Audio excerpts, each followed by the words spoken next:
Our very first date was, again, while we were both working as teachers at that school. And we basically went on a walk in the town that we lived in. And I remember us walking and just talking, and then we stopped at this like huge, gigantic, old, super wide, was it a baobab tree? Yeah, that's how you pronounce it, right? Yeah, baobab tree. And just, like sitting on it and like just having conversation. And at one point, this like hive of bees, or I don't know if it was bees or flies, but at one point, like, all of a sudden he's like, uh-oh, and then it was like, I'm like, what's going on? And then it was like, I guess it was a swarm or something of like flies or bees in the tree. And it was just a really special place. And actually the funny thing about that specific location is that it has since been made into sort of like a historic site in terms of Namibia's history. So now it's actually kind of like boxed off, and it's not as open and free as it was the day that we went and we're just sitting down and talking and chatting. And yeah, we went on a walk, we sat under that tree, we had conversation, and then we continued walking through the town. And what was nice was that as we walked through the town, he would see someone that he knew, because he's also from that area. So he would see someone that he knew and greet them, because that's what they do in the culture here. And then, after we passed, he would, tell me who that was and just give me, a background on that person.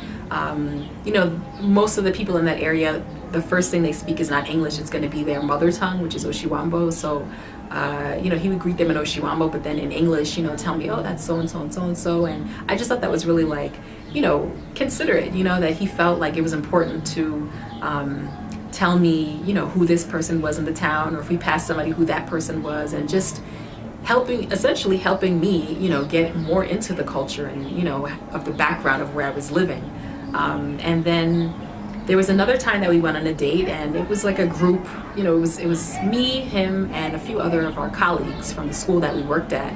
It was in the evening, and it was at a bar, basically. And again, in that part of the country, everyone speaks Oshiwambo in their language. And usually what would happen is I would be left out because I was not fluent in the language. I'm still not fluent in the language. But when my husband and I, well, then boyfriend, and I went out that night, he really took the time to speak English, the entire time. Even when someone spoke to him in his language, he would reply in English, and he just really made an effort to make sure that I was not left out that night, which I really appreciated, because as someone that does not speak local languages, you often find yourself sitting in places, social events, and everyone's speaking in their language, and you just can't participate because you don't understand. So that was like extremely, extremely considerate and refreshing, because it can be exhausting not understanding what people are saying and things like that. And I just really appreciated that he made that effort.